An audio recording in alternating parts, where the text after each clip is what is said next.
Bueno, hola, boas noites a todos. Moitísimas gracias por asistir a esta derradeira conferencia das Xornadas Culturais do Arte Lucus 2022, que son promovidas pola COS Tercia Lucensium e polo Concello. Un ano máis, o noso vocal Eduardo Abel volveu a sorprendernos con 5 conferencias de gran interés.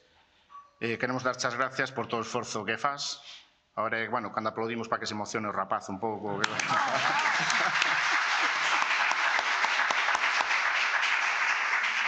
Bueno, e para finalizar estas xornadas, que mellor que facer dunha maneira alegre, cun tema do que nunca falamos en edicións anteriores, porque os romanos facían moito por nós, como dice na famosa película, pois fixeron acueductos, fixeron calzadas, pontes, pero, bueno, esta xente algunha vez tiña que descansar e disfrutar. E, bueno, darse o placer. Pois este tema é o de hoxe, precisamente un dos placeres, o sexo na antigua Roma, que de seguro, bueno, pois esta xente mesaba polo Christian Grey de 50 sombras, visto. Para falar delo, pois temos aquí a dous especialistas, que son Estefanía Otero e Manuel Piñán. Son grandes amigos e levamos moito tempo falando deste tema, casi 4 ou 5 meses preparando.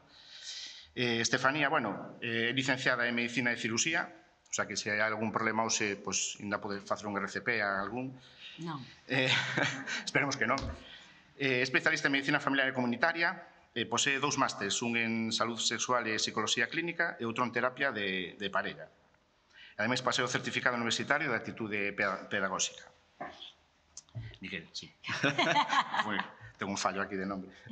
Miguel Piñán é igual que Estefanía, licenciado en Medicina e Cirusía, especialista en Medicina Familiar e Comunitaria, posee un máster en Promoción da Salud Sexual, experto universitario en Sexualidade Humana e Educación Sexual, experto universitario en Evaluación del Impacto do Xénero, posee tamén o certificado de Actitude Pedagóxica.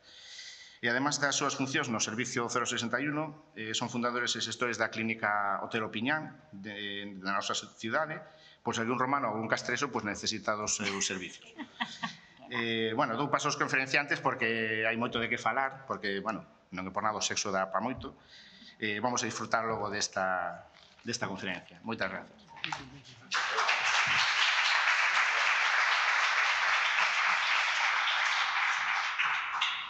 Bueno, pues, ¿se me escucha? Sí. Bueno, pues ponemos aproximación al sexo, ¿vale? Pero es casi una inmersión, es complicado esto. Pero cuando empezamos en marzo a buscar información, bueno, primero buscamos a algún experto en sexo en Roma y no lo encontramos. Llamamos a todos los colegas sexólogos y nada, ni mandando correos, ni suplicando, diciendo nos invitamos a las de Lupus, nada, aquí no venía nadie. Entonces, al final, Miguel y yo dijimos, pues bueno, lo haremos nosotros. Pero bueno, queremos recordar desde el minuto 1 que somos médicos, no somos historiadores, ni arqueólogos, ni nada parecido. Yo no me acordaba de nada de Roma, he de asegurar, de nada. Entonces tuvimos que volver a estudiar Roma, porque no teníamos ni idea. Y buscar mucha información, y como dicen nuestros hijos, a veces he estado estudiando más que para un máster, porque es así. Pero bueno, también nos lo hemos pasado muy bien. Sí. Y entonces tenemos que agradecerle a Eduardo que nos llamara para esto, que fue un colado, y que estamos encantados de cerrar la Semana Cultural. Vamos, que si hablamos de Churchill o de Napoleón, que no toca aquí. Vale, y que si tenéis dudas y no las sabemos, os las contestamos por correo electrónico, ¿vale? Las seguiremos buscando. Y nada, que muchas gracias por invitarnos y vamos a empezar. Para poder hablar de sexo en Roma, tenemos que hablar un poco de cómo se organizaba socialmente Roma. Entonces, aunque veáis que al principio hablamos de organizaciones sociales, un poco para explicar y entender, porque si no, no podríamos hablar de sexo en Roma, explicarlo. Bueno, a nosotros nos ayudó centrarnos un poquito, que seguro que todos sabéis mucho más que nosotros, ¿no? Pero bueno, pues hablar del Imperio Romano, claro, del sexo del Imperio Romano, la agricultura en el Imperio Romano, la arquitectura en el Imperio Romano, toma ya. Es más de 1000 años, ¿no? Nosotros vamos a hacer un acercamiento sobre todo al siglo I, siglo II, después de Cristo y el siglo I antes de Cristo, que es donde la mayor de referencias que hemos buscado y que tenemos, pero claro, fue un imperio, como todos sabéis, ¿no? Iniciado en la península itálica, pero que conquistó casi todo el mundo conocido. Culturas totalmente diferentes que fueron integradas y a su vez los romanos depositaron su huella en todas ellas, y nosotros también, ¿no? ¿De acuerdo? Entonces, bueno, pues que tengamos que hay como tres momentos históricos muy importantes que pasó de la monarquía a la república y después al imperio, y que sepamos que nosotros vamos a ir y venir continuamente en la historia hablando de este tema, ¿no? Bueno, el sexo, nosotros sí que hacemos muchas charlas de educación sexual. El sexo es una parte integral de todos los seres humanos. Y como tal, como es un hecho que llevamos consigo desde que nacemos hasta morimos, la sociedad también se organiza en función de nuestra sexualidad, o organizamos la sociedad en función de nuestra sexualidad. Bueno, tenemos que saber qué había en esa época, ¿no? En la época romana, en sus inicios y en la evolución, ¿no? Con la república y con los emperadores. Básicamente todo se basaba en un sistema que había dos personas. Siempre hablamos del hombre, porque la mujer ya veremos que es una doble discriminación, porque claro, no contabas para nada. Los hombres, esto se habla de los hombres, ¿no? Hay unos hombres libres, ¿no? Ciudadanos que nacen libres, como bien nos decía tu compañero ayer, ¿no? Ciudadanos que nacen libres y los ciudadanos que no nacen libres, ¿no? Los ciudadanos que nacen libres, pues en la punta está la gente, pues esos los que han sido pretores o cuestores, los que han tenido cargos de responsabilidad. Y todo lo que engloba todo esto son lo que se llamaban nobilitas, ¿no? Patricios y plebeyos enriquecidos, que todo eso pasó cuando empezó la propiedad privada a desarrollarse. Y después hay lo que se dice la plebe, ¿no? Que eran personas que estaban normalmente relacionados con familias, ¿no? Que dependían de ellos, pues campesinos, soldados o plebes. Y después está lo que es los esclavos y los libertos, que es los que conseguían la libertad, ¿no? La manumisión de su amo. Bueno, esto es un cómic, ¿no? Pero sí que habla a todo el mundo, todas las fuentes hablan de lo sórdido que era la esclavitud y lo aceptado que estaba, ¿no? Se vendían personas humanas, niños, niñas, mujeres, hombres, de todo tipo y sin ninguna consideración, ¿no? Esta definición es de Catón, ¿no? Que dice que simples objetos dotados del don de la palabra, o sea, no eran personas, no eran personas. Y vamos a entender muchas cosas del sexo también teniendo en mente esto que es, que la esclavitud era la base de la economía, ¿no? ¿Cómo llegaban? Pues bueno, llegaban de muchas formas. Cuando fue la gran expansión del imperio, sobre todo prisioneros de guerra, pero hijos de... También, eso es curioso que puedes llegar a ser esclavo por deudas que contraigas y que no puedas afrontar. Bueno, había más formas, pero sobre todo era por la expansión imperial que trajo un montón de esclavos a Roma, ¿no? Los libertos, como ya os he dicho, era eso. Bueno, nosotros hicimos así un esquema rápido, me lo vais a permitir, esto lo hicimos nosotros, porque sí que veíamos que en muchos libros se relacionaban lo que era los esclavos con las mujeres, porque ya os he dicho que esa diferenciación, esa pirámide social es sobre todo de hombres, ¿no? Porque las mujeres están al lado de los esclavos. Hay que considerarlo, ¿no? Y es verdad, ¿no? La condición sexual de mujer sí que parecía que implicaba unas similitudes al esclavo, ¿no? Mira, por ejemplo, derechos políticos, ¿no? Ojo, que no era una democracia, lo que había es que había votaciones, pero solo se podían presentar a los puestos, a tribunos, a cónsules, a pastores, bueno, todo lo que había allí, solo te podías presentar si tenías un nivel económico determinado, no se podía presentar cualquier persona. Entonces una democracia aquí, pero solo podían presentarse hombres, las mujeres ni podían presentarse, ni podían votar, ni ser escuchadas siquiera en una asamblea pública. Nada. El esclavo, pues, nada, yo soy una cosa parlante, pasamos, ¿no? Derechos económicos. La mujer no los tuvo, pero es curioso, lo vamos a hablar cuando hablemos del matrimonio. La sociedad romana se crea, yo creo, o por lo menos lo que leemos nosotros es se crea a través de la institución del matrimonio y por ahí se empieza a organizar políticamente. Y después de siglos sí que pudieron tener bienes, disponer de bienes, a realizar transacciones, ser responsables de, pero les costó, ¿eh? Bueno, el esclavo es la mercancía, no hay más. La religión, aquí sí que, aquí es lo único que tenían una opción de representatividad pública.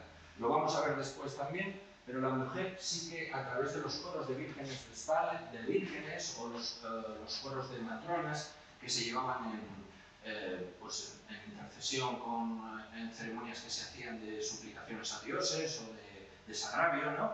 Eso sí que existía y eso sí que lo hubo. El esclavo nada, no tiene por qué hacer nada, ayuda en los cultos a su amo y punto. Y en el sexo, pues sí que hay diferencias, pero es verdad que aquí vamos a hablar de una cosa que lo hemos insistido muchas veces, que en Roma tenemos que tener muy claro que lo que existe es un concepto del sexo como una jerarquía de poder. Y hay sujetos activos y sujetos pasivos. Los sujetos activos son sujetos que penetran. Los hombres. Nosotras no podemos penetrar. Todos los demás son sujetos activos y no todos los hombres penetran. Ya veremos, vamos. Ya veremos esto, ¿no? Pero lo que tenemos que decir es que ya la mujer es realmente pasiva. El esclavo es un juguete sexual. De hecho, es que vienen todas las fuentes. Los esclavos no se consideraban nada. Se usaban, se disfrutaban y cuando se gastaban se tiraban. ¿Muñecas hinchables? Bueno. Bueno, yo hablaba un poco de la virtus porque cuando empezamos a leer esto me llamó mucho la atención porque hablaban todo de la virtus, y yo la virtus era la virtud, ¿no? Y me suena como muy femenino, muy de humildad, muy libertinal, muy de buena gente. Y no, la virtus es sobre todo, es vir, que es hombre y es la masculinidad. Y al principio, durante la monarquía y la república, los primeros años de la república, cuando hablan de virtus en los escritos, hablan del valor, de la excelencia, de la valentía en la batalla, de los hombres que se sacrifican, austeros, cumplen el deber. Obviamente, si esto vale para los hombres, solo vale para los hombres de bien, ¿no? Ni niños, ni ancianos, ni esclavos, ni pincha, ni cortado. Y, por tanto, solamente se usa para las mujeres cuando las mujeres defendían el asunto. Como hablaba Miguel, a lo largo del tiempo las mujeres vamos a empoderar, pero poco, ¿no? Poco nos empoderamos. Y hablan de nosotras como virtuosas cuando defendemos las posesiones de nuestro marido, defendemos la casa, defendemos a nuestros clientes, a nuestros esclavos, ¿no? Entonces, solamente cuando nos dan esa virtud, sí somos como hombres. Y luego la Tercera República ya dicen, pues nada, pues también que sí tienes valor político y social. Ya no solamente es importante el guerrear y luchar, sino también la política y la sociedad. Bueno, como habló Miguel, lo más importante es, todo se organiza en torno a la familia. Y yo pensaba, la familia era como aquí, y no, la familia allí era una historia mucho más importante. Había el hombre, lógicamente, el padre de familia, el que tenía y era dueño de todo. Pero dueño me refiero a la vida de todos. Era el dueño de la vida, de su mujer, de sus hijos, de sus esclavos, de todo. De su ganado. De su ganado, bueno, sí, lo típico, podíamos matar. Ya os diremos cuándo nos pueden matar si nos pillan poniendo los cuernos a algo, ¿no? No era fácil, ¿eh? Tenías que cumplir unas prioridades, unas leyes, pero sí que nos podían matar. Entonces tenemos a padre familia, la matrona, los hijos, y una cosa que yo no sabía y que por eso lo quiero comentar, y es que los esclavos sí que tenía claro que podían formar parte de la familia, pero como esto se organizaba como módulos más grandes en que los clientes, porque se leen muchas fuentes, son la gente que trabaja para la familia. Claro, en Roma no había un servicio público, ¿no? Entonces, cuando la gente buscaba que les ayudaran para la economía, para conseguir dinero por impuestos, para poder vender en productos agrícolas, sí, dependías de un pater familias que te ayudara y que te diera esas posibilidades, ¿no? Entonces, también le debías a él como pleitesía y, bueno, pues ahí el sexo también podía jugar, ¿no? Pues yo te dejo a mi mujer, bueno, es que la mujer nos prestaban para todo, ¿eh? Vale, siguiente. Todo se debe de esto. Y entonces vamos a empezar a ver cómo se empezaban a formar las familias, ¿no? Cómo se casaban. Y lo primero era la virginidad. Claro, el primer asunto es que, obviamente, la virginidad masculina está muy mal vista. Un hombre célibe, mal. Mal, muy mal. Porque un hombre solo era hombre cuando tenía sexo, ¿vale? De hecho, esta pintada es una pintada que hay en... Vamos a poner un montón de pintadas. Esta es una de Pompeya, en la que dice que ningún hombre es un hombre real hasta que no ha amado a una mujer, que si no ama a una mujer sigue siendo un adolescente. O sea, aquí hay que mojar.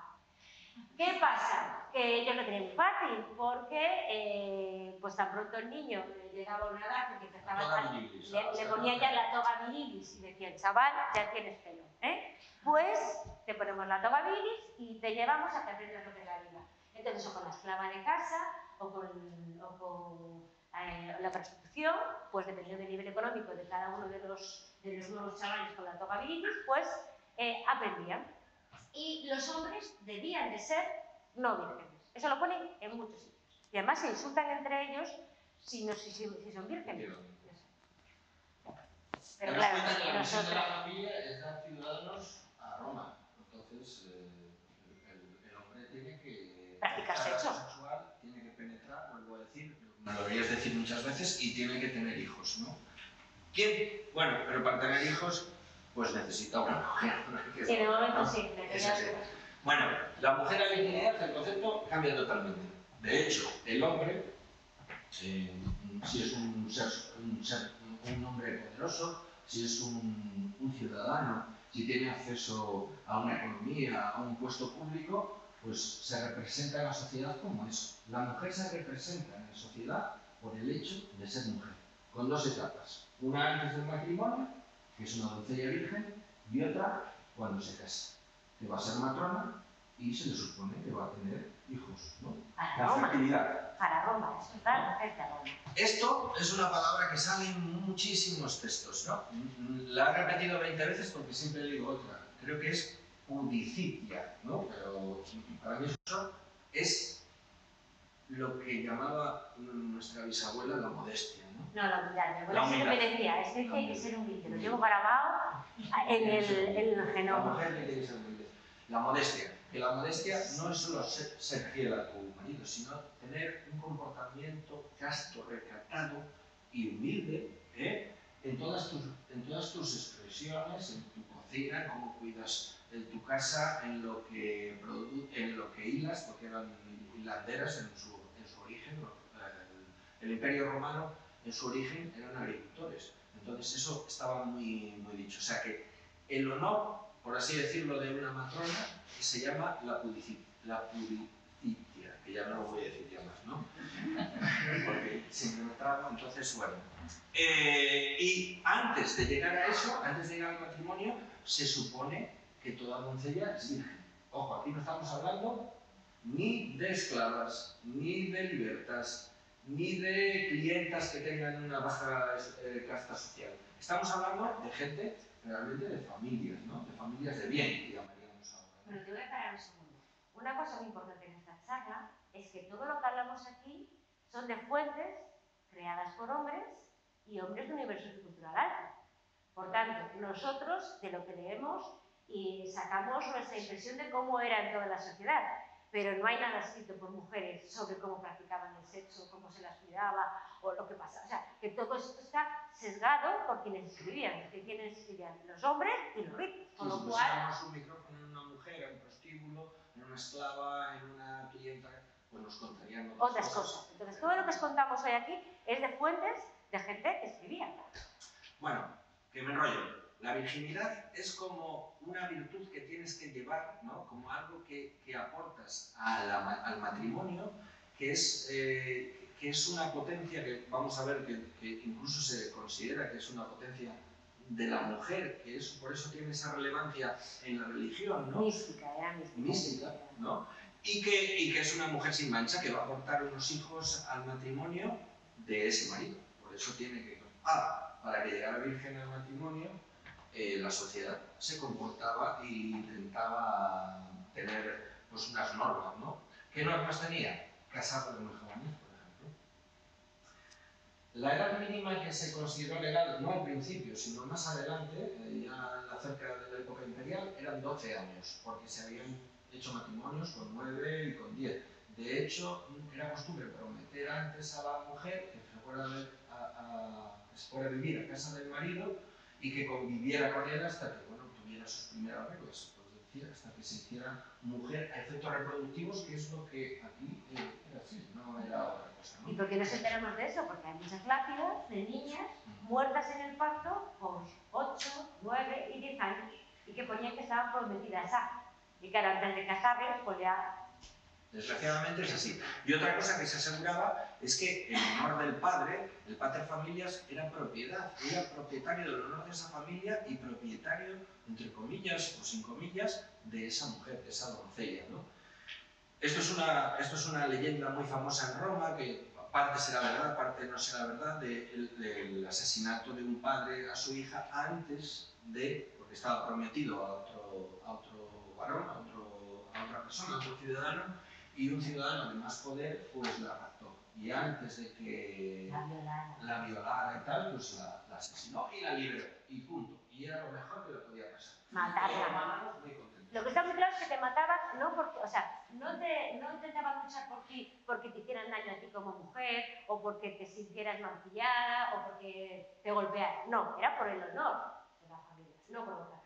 Y luego una cosa importante, que no se quedaran embarazadas, y por eso llegar vírgenes, porque era, lo más importante era la consanguinidad. La consanguinidad de padre, de los varones, claro.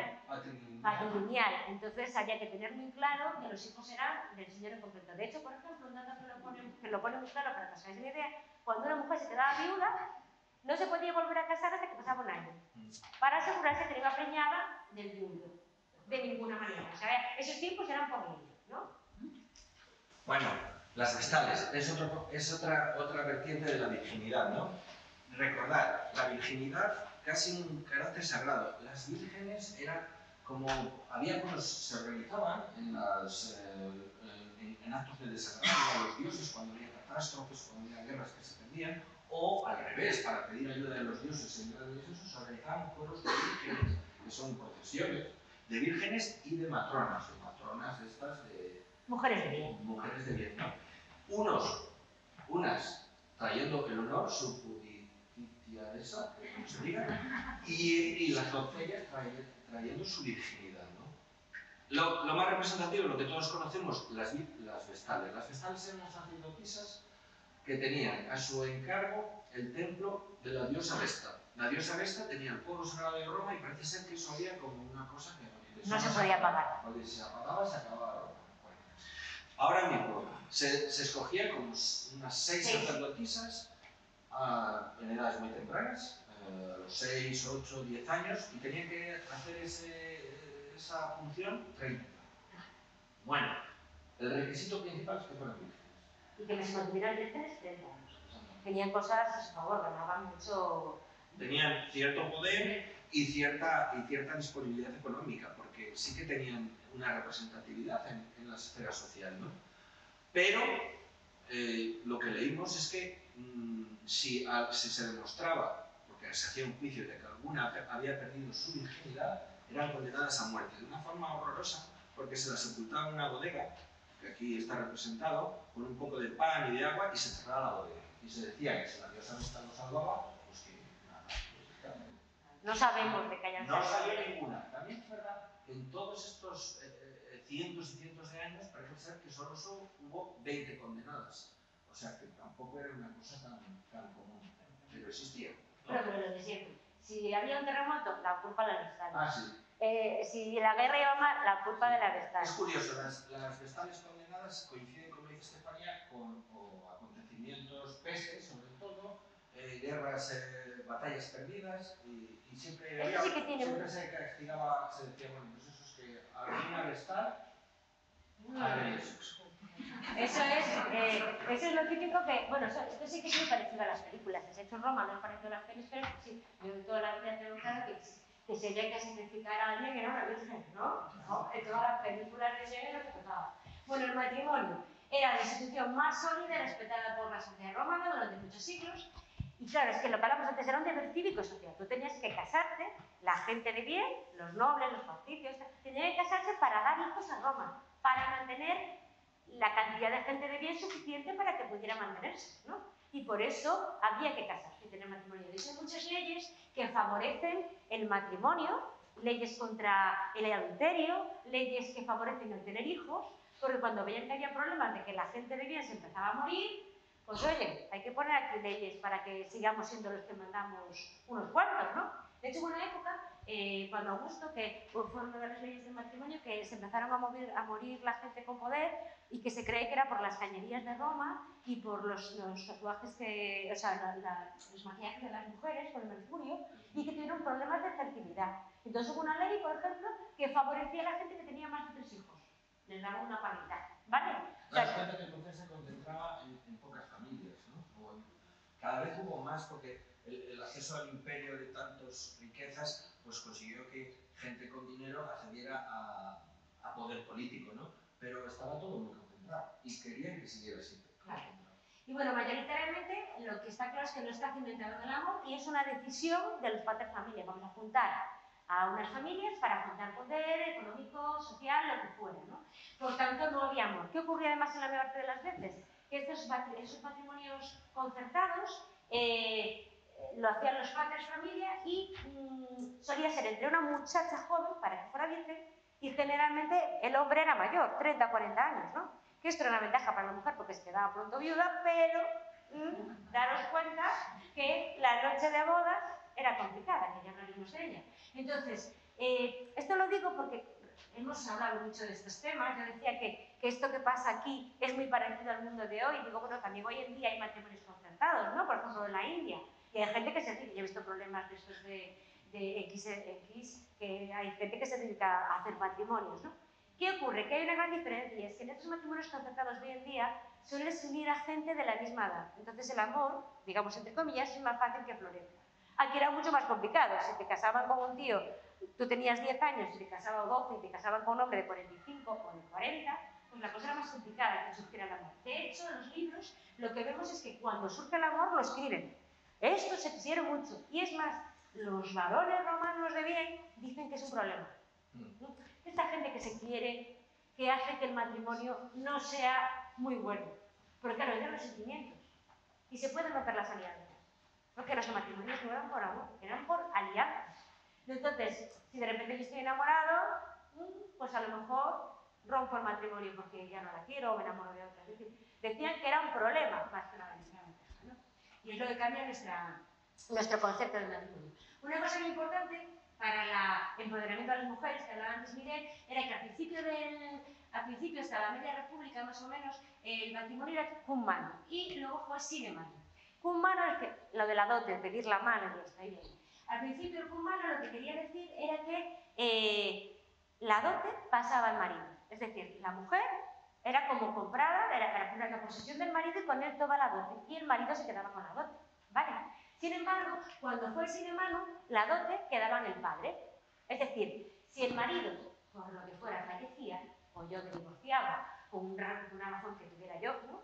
Pues podía recuperar mi dote. Tengamos en cuenta las edades en aquel tiempo. Entonces mi padre generalmente ya habría fallecido y entonces ya podía quedarme por los cuartos. Es decir, en el imperio y al final de la república, las mujeres pudieron empezar a tener algún derecho, entre comillas, comprado a base de dinero, ¿no? Alta, claro, las demás no cuentan. Vale. Y luego, hay muchas cosas que podríamos hacer una charla solo de la noche de bodas, porque las historias de la boda, de los matrimonios, si queréis lo hacemos porque es increíble lo que contaban estos, para no ser más que un contrato verbal, no iba ni a un sacerdote, ni a un juez, ni a nadie. Esto era me ve la manita y ya está, ¿no? Un contrato apalabrado entre los padres familia. Luego os contaba Miguel que la edad mínima para la mujer fueron 12 años y para el varón 14, pero bueno, generalmente eran mucho mayores, no eran 14 años cuando nos casaban. Y una cosa de bien, obviamente, lo del sexo y el erotismo, para nada, eso era para las piringuis. Para las funciones estaban las esclavas, las amantes, las prostitutas, las concubinas. La mujer de bien, ya lo hablaremos como lo hacen las mujeres casadas, no disfrutan, ¿vale? ¿Y cómo era la boda? Bueno, pues la boda era una ceremonia civil, no religiosa, y lo que vemos representados en muchas lápidas es que se da la mano. Eso de que nos damos la mano y hacemos un contrato, ¿no? Y la fecha favorita de esto me reí un montón porque hay un montón escrito sobre los problemas que tenían para encontrar fecha de bodas a gente de bien, ¿no? Que tenían que respetar 1000 días. El de los muertos de uno, los dioses, que era complicadísimo. Y al final, ¿cuándo se casaba? En la segunda quincena de junio. Os suena, ¿verdad? Cuando aquí se suele casar todo el mundo en el verano. Vale. Después, el vestido de novia blanco y una túnica de color. Había un banquete en la casa de la novia, previo sacrificio de un carnero y más cosas. Bueno, sobre la boda podríamos hablar muchísimo, pero lo que yo quiero contar sobre todo es que, acompañando a la novia de bien, siempre había una señora que se llamaba la pronuba, que era la que le ayudaba a vestirse, porque bueno, tenía una túnica para el día anterior del matrimonio, de la noche del día de la boda, tenía un vestido para el día de la boda, tenía otro vestido cuando llegaba el marido, simulaba un secuestro y se la llevaba para su casa, ¿no? Acompañado de todo el pueblo y todo el mundo sabía que el matrimonio estaba bien y que la cosa bien. Entonces, cuando llegaban allí, la pronuba acompañaba a la novia y la ayudaba a desnudarse. Y le quitaba todos los objetos peligrosos, para que no matara al novio en la noche de bodas, claro. Entonces, cuando yo... Más serio, se lo ponen así, entonces la pronuba le quitaba los anillos, le quitaban las pinzas del pelo, bueno, porque encima le hacían el peinado ritual de las novias, se hacía con espadas, con todas las historias, y les dejaban un montón de pinzas, eran algo así como 7 conos, y esas pinzas se las retirabas toda la pronuba para que no mataran en la noche de bodas. Y para que no se cediera. Para que no vea. De hecho, por eso hablamos de la violencia sexual que había, porque claro, una chica que no sabe nada de sexo se encuentra con un varón que lleva viviendo su sexualidad plenamente desde los 14, ¿no? Entonces le da igual lo que haga su vida. Otra cosa que demuestra, aparte del problema de estas noches de boda, era no solamente que tuviéramos a la pronuba que le quitaba los objetos peligrosos, sino que había un montón de diosas a las que las niñas le pedían ayuda para pasar la noche. Una diosa para que no hubiera dolor, una diosa para que no se moviera mucho, que estuviera bien quietecita. O sea, y hay como 7 o 8 dioses para eso. O sea, que imaginaros lo dura que debían ser las noches de bodas, ¿no? Y bueno, sí, pero bueno, esto como volvemos a repetir, es la noche de bodas del matrimonio que solo podían ejercer, era un derecho que tenían solo los ciudadanos. Al principio ciudadanos no había tantos, eran los fundadores de Roma, las familias, los paterfamilias, el conjunto de familias que formaban un gens, que era como un clan, pero no había tanto, había mucha gente que no tenía derecho a casarse. Pero matrimonios y uniones ha habido siempre, ¿no?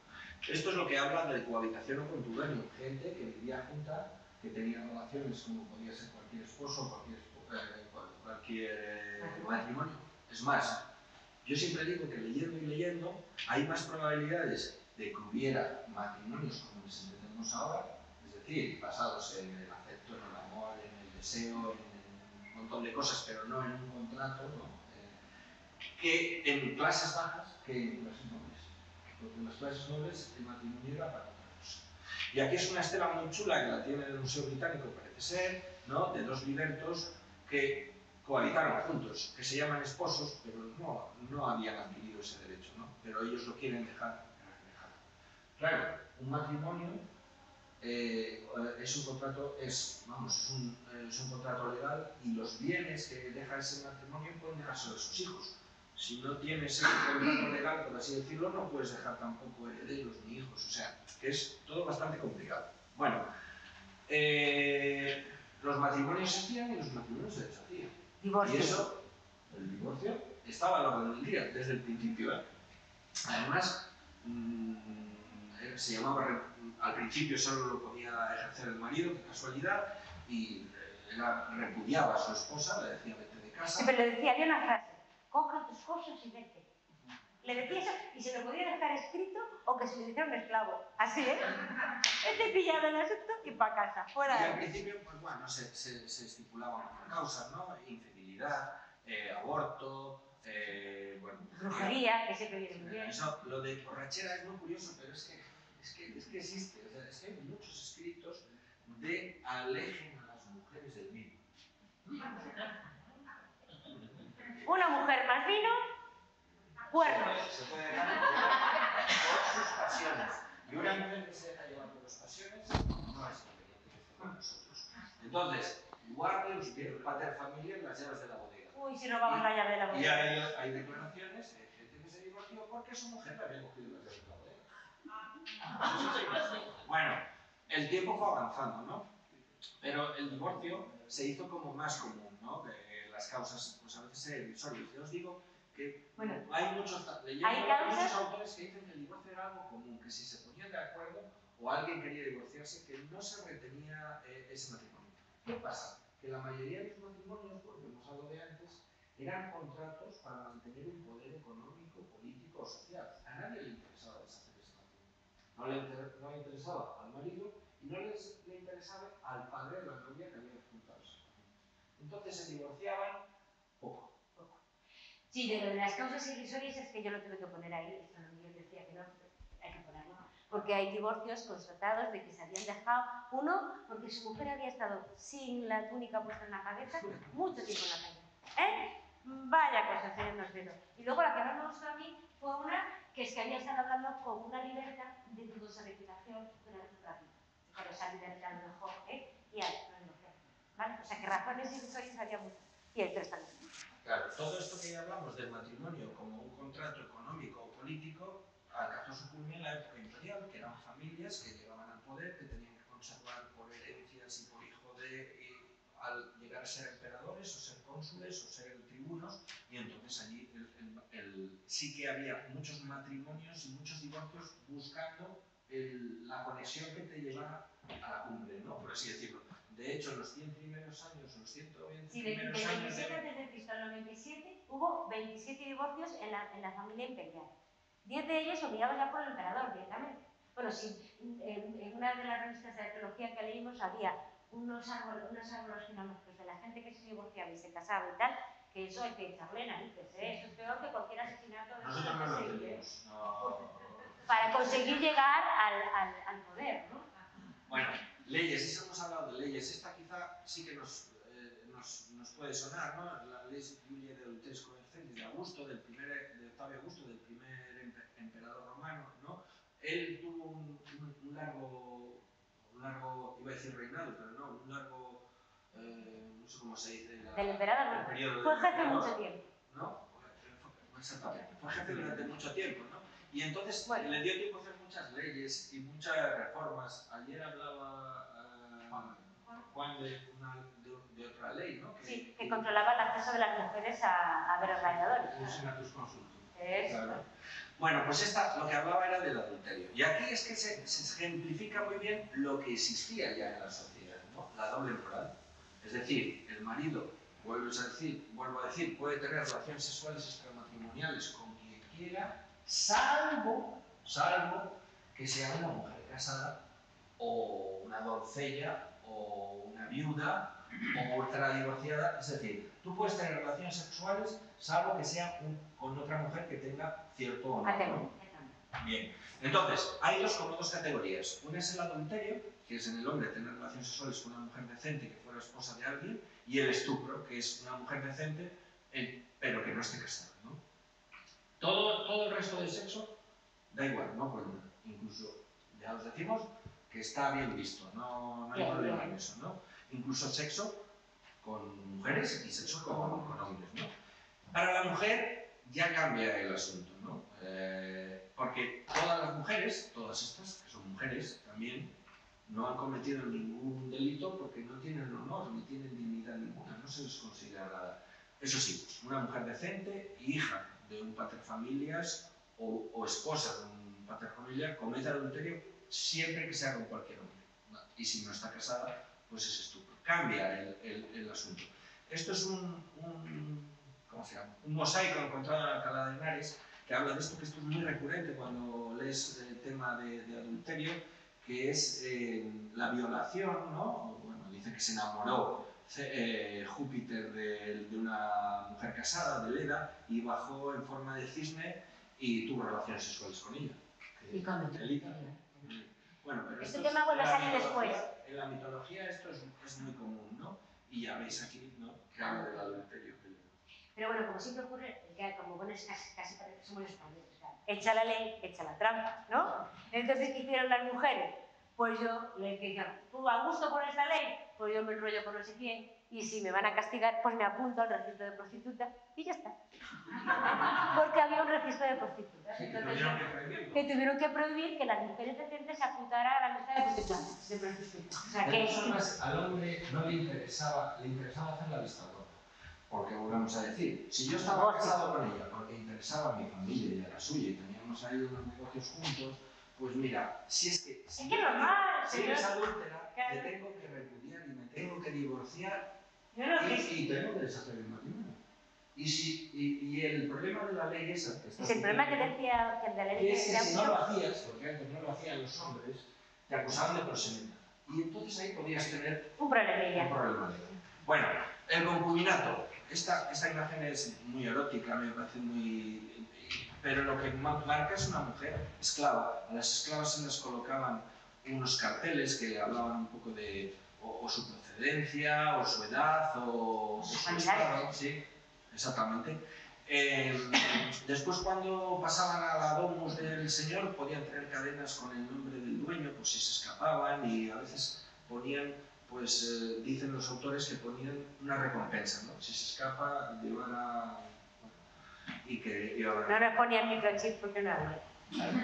La concubina es, pues es una persona, es una mujer que tiene relaciones sexuales más o menos estables con un hombre casado, ¿no?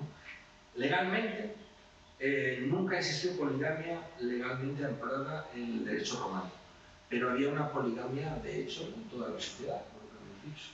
Entonces, no era raro que el marido tuviera hasta amantes fijas, que es lo que es una concubina realmente, en su propia domus, viviendo con su esposa. Que fijaros que si esa era una clienta o una esclava, fijaros qué vida le haría pasar la señora de la casa. ¿no? Pero eso es un hecho, eso existe, ¿no? Eso es otra vez lo que os decía de esa doble moral, ¿no? Y lo que decía antes Estefanía, ¿no? Que se promulgaban leyes porque, ¿qué pasaba? Porque esas concubinas parece que lograban, o lógicamente había una relación de afecto, de amor, que podía desembocar en que se le cruzara al padre de familia las cosas y decía que se divorciaba. Y por ahí no pasamos. Pues porque la pasión es lo peor para el matrimonio. Es que eso sí, que a veces nos entra en la cabeza. Sí. Entonces hay muchísimas leyes, pues yo creo que leí 4 o 5 que hacían esto, que dejaban bien clarito que podías tener concubinas, pero nunca podían estar al nivel de la matrona, de tu mujer, ¿vale? Bueno, los besos. No era costumbre dar besos en público, no únicamente solo para el saludo, pero besos pasionales para nada, no te podías enseñar el pelo como para besarte con tu pareja. Entonces, lo importante del beso, pues que había diferentes tipos de besos, el oscuro que era el de besarnos así, luego el sabio y el saludo, me refiero. El sabio y el vaso que eran ya los pasos. El sabio era el pasional con un poco de lengua, y luego el vaso era el que en familia. Pero bueno, a mí, más que los tipos de besos, que según donde lo leas aparecen explicaciones totalmente diferentes, a mí me hace mucha gracia cuando vídeos de las... Bueno, de vídeo vamos a hablar muchas veces, que a mí me cae francamente mal, pero bueno, tiene el libro en este, La Ars Amatoria, que es un tratado sobre amores y cómo se debía ligar, y claro, hablando de sexo, tenemos que hacer muchas referencias a él, pues él hablaba de los chupetones, que un buen chupetón servía bien para marcar a tus parejas. Entonces, sí que hoy mis hijos lo tienen muy de moda hoy en día, o sea que esto no cambia, ¿no? Y Ovidio ya me decía. Y lo importante de esto era lo de Dios Osculi. El Dios Osculi era una ley, una ley o una tradición que permitía a que el marido besara, el marido tenía la opción de besar en la boca todos los días a su mujer para comprobar si estaba bebida, si había bebido. Volvemos a lo mismo.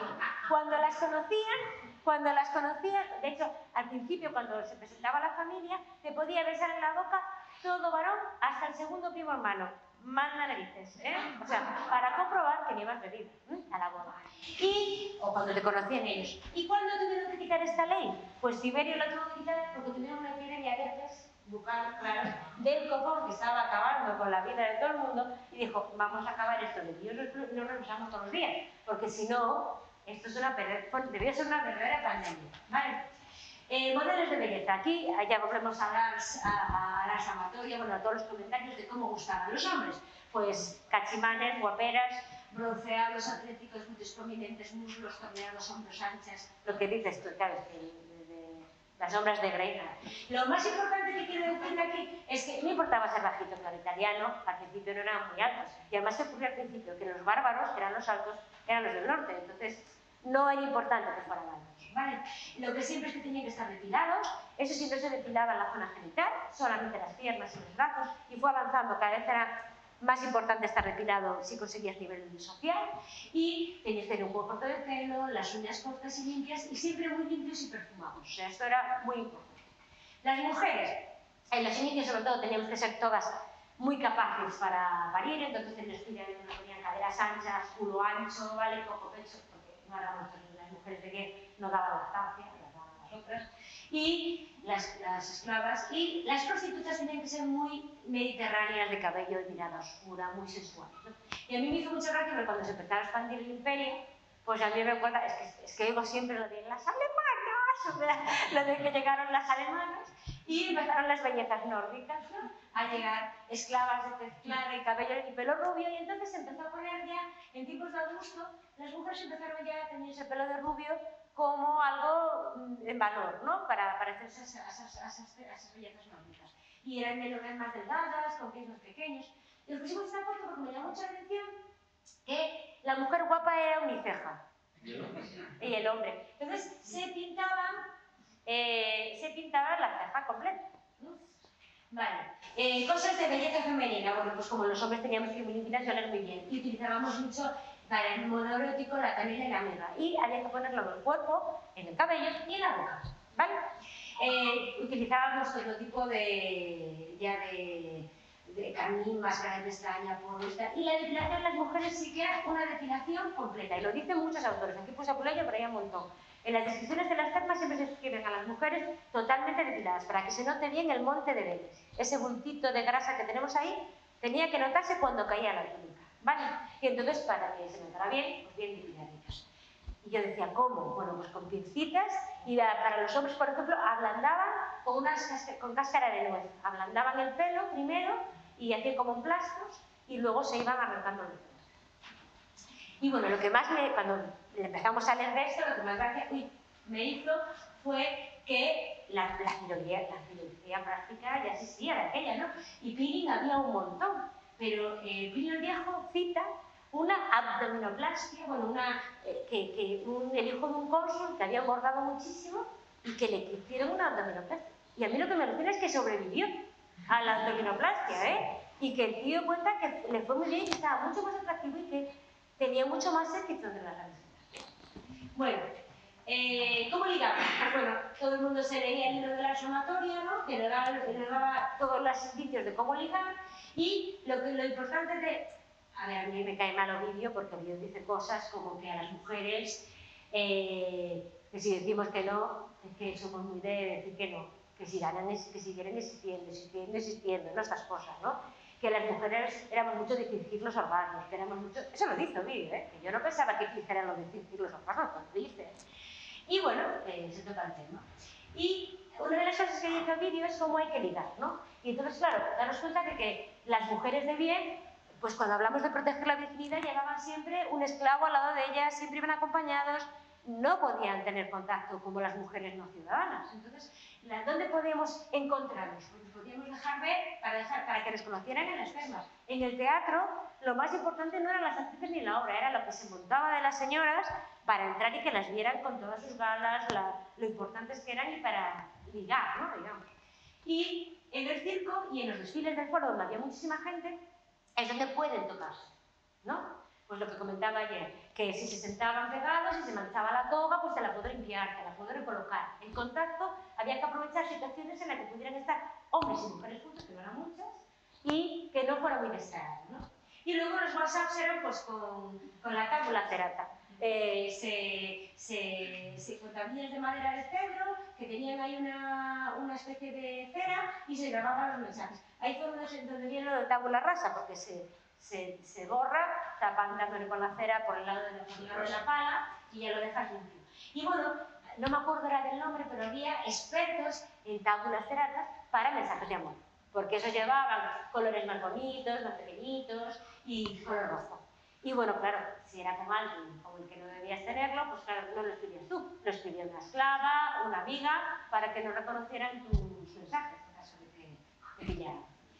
Luego el Kama Sutra romano, pues sí que había Kama Sutra. Bueno, aquí ya empezamos ahora ya. Las imágenes, todas son de Pompeya, todas. Sí. La mayoría, una de fulano. Bueno, desde Alejandro Magno sí que sabemos que existen manuales de sexualidad, y en la mayor parte ponen que las escriben mujeres y prostitutas. ¿Quién mejor que las prostitutas más famosas van a saber cómo dar placer? Entonces, aunque sabemos que lo escribían hombres, la mayor parte está firmada con mujeres. Calístrata de Lesbos, Nike de Samos, vale. Solo hay dos mujeres, una filósofa, Pánfila de Epidauro, que escribió 33 libros, uno de ellos sobre sexo, y esta poetisa, Elefantis, que se le atribuye el Kama Sutra más famoso, el Se Figuras Coitus, que dicen que había dibujos, planes, que lo explicaban muy bien, ¿no? Que era muy clarito este Kama Sutra. Y se sabe sobre todo también de él, porque cuando hablamos de las orgías y de las historias de los emperadores, a Tiberio se dice que cuando se fue a Capri a alejarse de Roma, se llevó el libro este de la poetisa para poner en práctica todo lo que pudo y más. Esos son rumores, ¿no? Y ahí, pero que se hace mucha referencia a este libro. Y bueno, no ha quedado ninguno, no hemos encontrado ninguno, la única esperanza es que en una villa que hay en Herculano, que se llama la Villa de los Papiros, que hay muchísimos papiros sin leer todavía, pues que alguno quede por allí perdido, pero vamos, si no, esto ya se encargó gente de destruirlo, ¿no? Y lo último, que viene con la moneda que nos van a hablar, son las Sprinter Econdesitural. Seguro que todos habéis oído hablar de estas monedas, ¿no? Que por un lado tenían posturas eróticas y por el otro lado tenían unos números romanos. Yo cuando empecé a leer sobre el tema, lo que se cuenta más claramente era, bueno, lo que dice la mayor parte de las fuentes es que es un método de pago, que no se pagaba con las monedas normales, porque Tiberio decía que era mejor no pagar con esto, sino con la moneda suya, sino con monedas específicas, y que además así la gente que no sabía latín, cuando llegaba el lupanar al prostíbulo, pues decía, bueno, pues yo quiero que me hagas una felación, yo quiero que me hagas esto, ¿no? Y como no sabía cómo decirlo en latín, pues nada, te doy la monedita y aquí ya sabes, ¿no? Claro, aquí hay un problema, y es que cuando se ha excavado en lupanares, no hay monedas de estas. Estas monedas aparecen sobre todo en domos y en zonas que por lo menos no se cree que son lupanares o zonas que utilizaron las... Asentamientos de campamentos. Se encuentra mucho en asentamientos de campamentos militares. Lo que está claro es que con los militares siempre iba una tropa de prostitutas. Siempre, se iban los militares y las prostitutas. También iban mujeres y niños porque los legionarios no se podían casar hasta acababan el servicio. Entonces, a veces unos llevaban a las prostitutas y llevaban a la familia. Cuando acababan el servicio, se casaban. El asunto es que la idea que tenemos, y que tiene la última que está cobrando más fuerza, es que cuando alguien hacía un mérito en una guerra o lo que fuera, quedaban una de esas monedas. Y de hecho hay muchas que están agujereadas y que se llevan a modo de colgar. Lo que no sabemos es si era por un servicio o un bono. Esto se habla porque, sobre todo se dice porque, por ejemplo, en Bretaña encontraron casi todas de la octava legión, que eran los que estaban allí. Es decir, se solían encontrar, según las legiones que estaban, yo no recuerdo, a lo mejor me estoy equivocando y no era la octava, pero que si había un asentamiento de una legión en un sitio, las Sprinter que encontraban allí, la inmensa mayoría eran con ese número, como que se lo habían dado a ellos, ¿no? Y podía haber algunos que trajeras pues, de otra legión, pero había menos. Y eso unido a que no se encontraban estas monedas en donde estaban los lupanares, que era donde se suponía que había el cambio, pues que se cree una de las últimas, eso lo dicen sobre todo los británicos cuando empezó a darse cuenta de la cantidad que aparecieron allí al lado de ese campamento romano, que debía de ser como un premio, ¿no? Yo hablaba como de bonos, no lo sé, seguiremos estudiándolo. Y bueno, las prácticas sexuales, ¿no? Esta es una lucerna que es un candil, ¿no? Se llenaba de aceite, tenía una mecha para iluminar las casas y era muy común que tuvieran motivos eróticos. Yo pongo esto para empezar a decir que tenemos que abandonar los ojos que tenemos de nuestra forma de ver el sexo en el siglo que vivimos y pasar, pues eso, 1000 años hacia atrás. No es fácil. 2000 años, eso es. Pues es que no es fácil. Entonces, las prácticas sexuales que nosotros ahora pues, podemos imaginar, ¿no? Ya se hacían en la antigüedad, desde que hay historia. Yo siempre digo que el sexo es lo que hay. Que los hombres somos hombres y mujeres iguales desde las cavernas hasta hoy. Entonces, lo que son posturas sexuales, si alguien venía aquí buscando aprender algo, no. Esto es lo mismo todos los siglos. Lo que sí que ha cambiado es la consideración que se tengan hacia ellos, ¿no? No había un concepto de homosexualidad o ser heterosexual o ser bisexual, no como tenemos ahora. Eso, olvidaros. Lo que había es, lo que os decía antes, un concepto de jerarquía del sexo. Y yo tengo el poder, soy varón, tengo pene y penetro. Y puedo penetrar una boca, puedo penetrar una vagina, puedo penetrar una mano. Y obtengo placer con eso. ¿De acuerdo?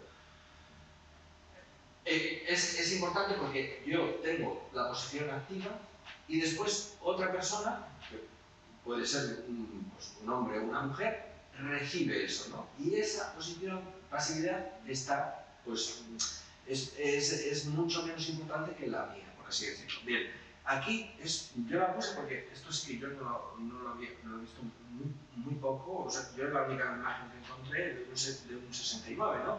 De alguien practicando una felación, una mujer practicando una felación y a la vez el hombre realizando un cunilingus. Son dos prácticas infames.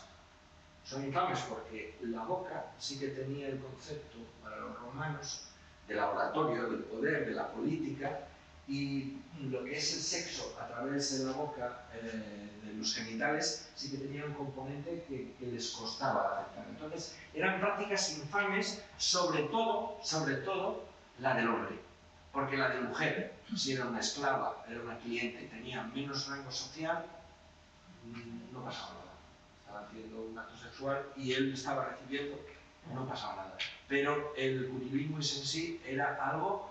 De hecho, mirad, en muchos grafitis de Pompeya, un insulto se insultan de muchas formas, ¿no? Pero el de los peores insultos que le pueden llamar es lameconios. Y a los políticos se les llamaba así. Claro, unos de una facción, otro de otra. Marcial es un lameconios. Tito Livio es un chupapollas, tal cual.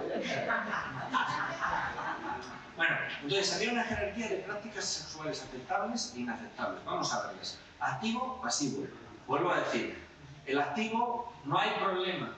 Si yo penetro, me da igual que sea una boca, irrumatio, me da igual que sea un ano, pedicatio, o me da igual que sea una vagina, fututio, ¿no? Bueno, se llaman así. Da igual, mientras yo sea el activo, lo estoy haciendo bien.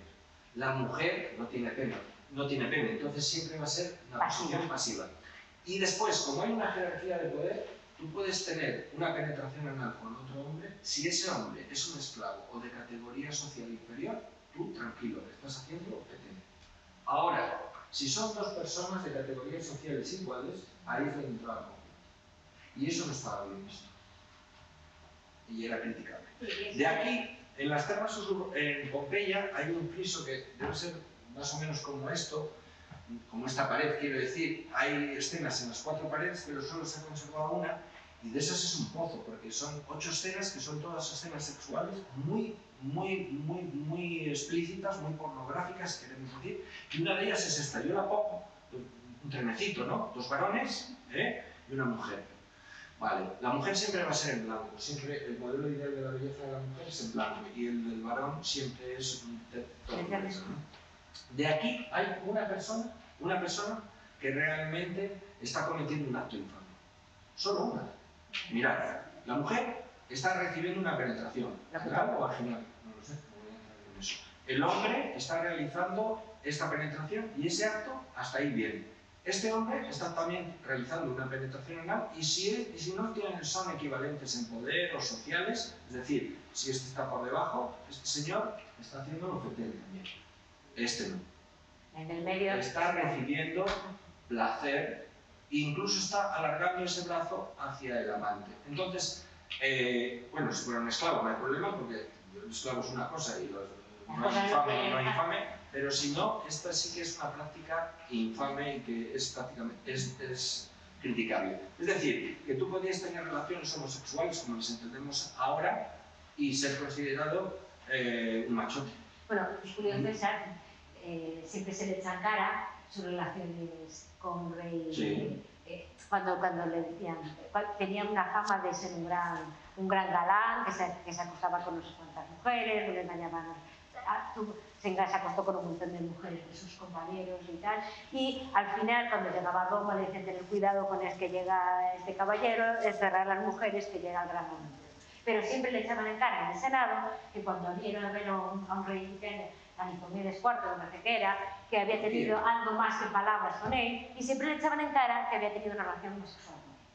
Es decir, a la mínima, oye, ten cuidado, que nos dijeron cuando tenías 16, 17 años, te enrollaste con un señor que era más igual de poderoso que tú.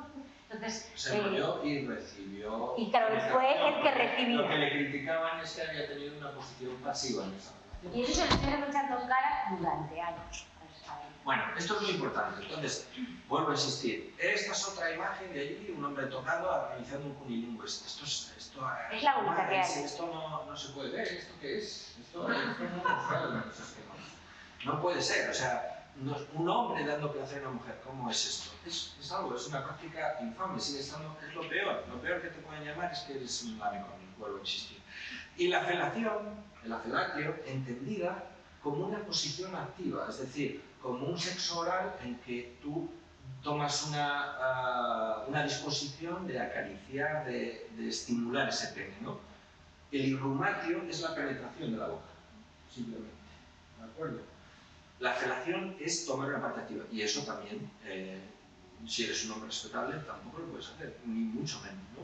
Pero bueno, Sí, había prostitutas y esclavos, y esto, prácticas sexuales, vuelvo a decir, se seguían haciendo, y cuanto más eran estratos sociales más cerca del pueblo, más cerca de la plebe, pues de hecho estas termas estaban situadas en una zona que era al lado del puerto, donde no iban nobles, donde no iban patricios, y también se supone que por eso estas escenas eran más comunes en el pueblo, porque era algo que el pueblo hacía con más naturalidad, ¿de acuerdo? Bueno, de ahí se deduce cómo lo va a hacer la esposa y cómo lo va a hacer un amante, ¿no? O una prostituta. ¿Cómo lo hace la esposa? Pues ya os lo he dicho, Estefanía, a oscuras, quieta y deseando que acabe ya, porque tienes encima a un señor de 60 años y... No, 60 no, que me olvidé. Bueno, sí, tienes razón, no llega ahora tanto. Pero tienes un hombre mayor encima y tú eres una chica joven que has tenido tu primera relación, o sea que realmente violencia sexual, abusos y una cosa realmente dura, ¿no? Es difícil ponernos en ese momento, ¿no? Pero no debía ser, los inicios matrimoniales debían ser muy duros, realmente muy duros, ¿no? Las posturas, pues la del misionero que llamamos ahora, y después están la que llaman atergo, que llaman moleferar, como las fieras, ¿no? Que es la penetración por detrás, ¿no? De espaldas a la mujer. Y son, pues decían que podían favorecer la fecundación, que de eso se trataba, ¿no? Y una cosa que no podías innovar lo que ponían ahí, ¿no? Si tú no vas a pasar con la cama, ¿de qué lo has aprendido? Pues todo viene enseñadito por tu marido. Estos frescos tan bonitos son de Pompeyo, son de casas de gente adinerada, pero no, parece ser de gente, yo os digo, cuanto más dinero, pero más noble, más relación con la política y con el Senado y con gente que dirigiera la ciudad, más escenas eróticas pero con dioses o diosas, lo del Hera y el cisne, cosas, figuras alegóricas. Y cuanto más cerca del pueblo llano, más figuras realmente pues, explícitas, ¿no? Como esta mujer Equitans o esta Venus Péndula, que la verdad que son imágenes muy bonitas. Aquí se nota que la mujer toma una parte activa, cosa que no se puede pensar que puede hacer. ¿No? La mujer tiene que tener un rol activo, pero tu amante, pues sí, y bueno, pues eso es, ¿no? Lo transgresor. La orientación sexual. Tenemos que abandonar ese concepto. Nosotros sí que conocemos lo que es la orientación sexual, sabemos que hay diferentes y que son todas igual de naturales, igual de respetables. Allí lo que volvemos otra vez al binomio este de hombre y rol de poder. Y entonces aquí esta copa es una copa muy interesante, que también está en el Museo Británico, que es la Copa Warren, que hace dos escenas muy explícitas de sexo, ¿no? Del sexo entre dos hombres. Uno entre un hombre pues, de edad normal y un impúber, ¿no? Con los genitales, un adolescente, un prepúber. Esto parece mentira, pero esto está mucho mejor visto que esto otro, el sexo entre dos hombres. Dos hombres de edades ya maduras. Esto se ve como una cosa mucho más que puede chirriar, porque puedes pensar que igual están en iguales estamentos sociales o qué pasa aquí. Esto no, estos son esclavos, niños y niñas que se tenían esclavizadas y que eran juguetes sexuales del domus del paterfamilia, y no era una práctica que se demonizara ni se criticara tanto. Pero esto, sobre todo, si eran de la misma posición, sí que tal. Lo que os hablaba Estefanía de Julio César, y acabo con esta, que no se ve casi nada, pero yo la he puesto igual, porque es de las últimas que hay en ese friso, ¿no? Que era el vestuario, realmente. Otra opción que decían que no era porque tenían relaciones eróticas, porque era un vestuario y antes de ir a las termas y tú dejabas la ropa en los cestos y el otro lo dejaba. Y dice, ¿tú dónde lo has dejado? Yo en el Cunilingües, y tú en la Flaque, y tú en la Venus Péndula. Y tú te acordabas de dónde habías dejado la ropa, ¿no? Bueno, hay varias. Teorías muchas. Esta, lo que sí que es, para hablar del homoerotismo femenino, porque eso sí que rompe todos los esquemas, porque no hay ningún pene por ningún lado. ¿Cómo van a dos mujeres? En fin, parte pasiva, ¿eso qué es? No, eso sí que le rompía todos los esquemas. Pero existe, porque las orientaciones sexuales existen desde la noche de los tiempos. Entonces, claro que existía amor y sexo entre mujeres, y como había amor y sexo entre hombres, ¿no? Como hoy en día. Pero no tenemos registros, no tenemos muchos registros de eso. Aquí, en esa imagen, si es verdad que es, como algunos estudiosos dicen, sería de las pocas, porque es una mujer con el pelo largo, a la izquierda, y a la derecha otra mujer también que tiene una fascia mamilaris, que es otra cosa que no sé si os habéis dado cuenta, que muchas veces en las representaciones los pechos de la mujer no están al aire.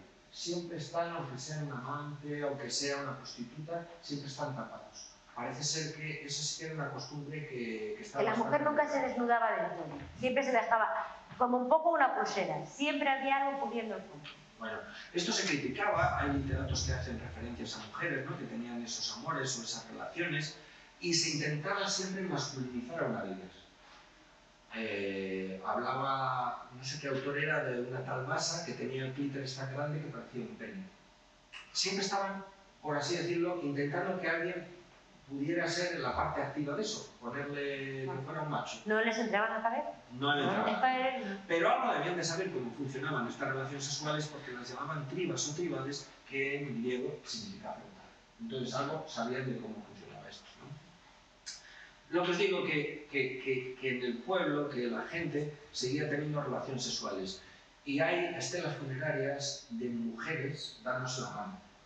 Con lo cual quiere decir que estaban insinuando que habían tenido relación matrimonial, ¿no?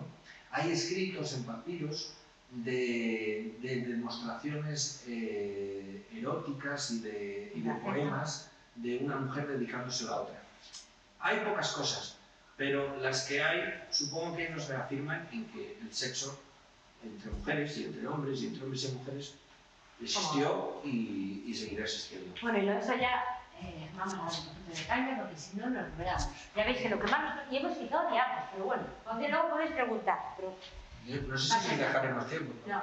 Bueno, el asunto es juguetes eróticos. Sí que había, bueno, había que llamaban a los dildos, les llamaban a los oligos y luego. Cogí de Aristófanes en Lisístrata, que me hizo mucha gracia este comentario que ponía: desde que ha estallado la guerra han desaparecido los hombres de las casas y los juguetes de cuero de 15 centímetros de los mercados. ¿Por qué? Porque esto era un palo rodeado de cuero, ¿vale? Entonces existían los dildos. También existían, no hemos encontrado ninguna imagen, pero dildos con arneses para utilizarlos, o sea que sí que las lesbianas las utilizaban como arnés, ¿no? Luego, en Alemania, no me acuerdo en qué museo, han encontrado unos moldes para hacerlos en serie romanos, pero que son de unos 40 centímetros, o sea que debían de ser no para uso personal, sino para decoración. Y como veremos, se decoraba mucho. El palo es muy importante como imagen en la escultura romana, ¿no? Lo vamos a ver ahora. Se utilizaba mucho para eventos, ceremonias, fiestas en honor a Príapo, y el palo estaba en todo, lo vamos a ver ahora.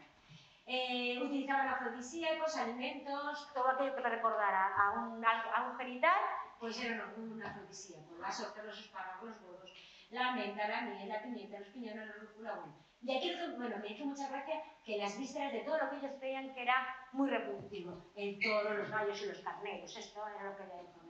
Y luego, este señor Marcelo es un escritor que habla muchísimo de una especie de pastilla que hace que aumentaba el apetito sexual. Y debía ser como la Viagra, muy buena, porque aquello lo pone como algo fantástico. Y utilizaba, pues eso, si os parece, no queréis comprar la pastillita pues rúcula, jacintos, piñones y puntas de lavanda. Aunque a mí hay que tomarlo en ayunas y disuelto en leche de cabra. De principio no me parece muy apetitoso, pero bueno, que había.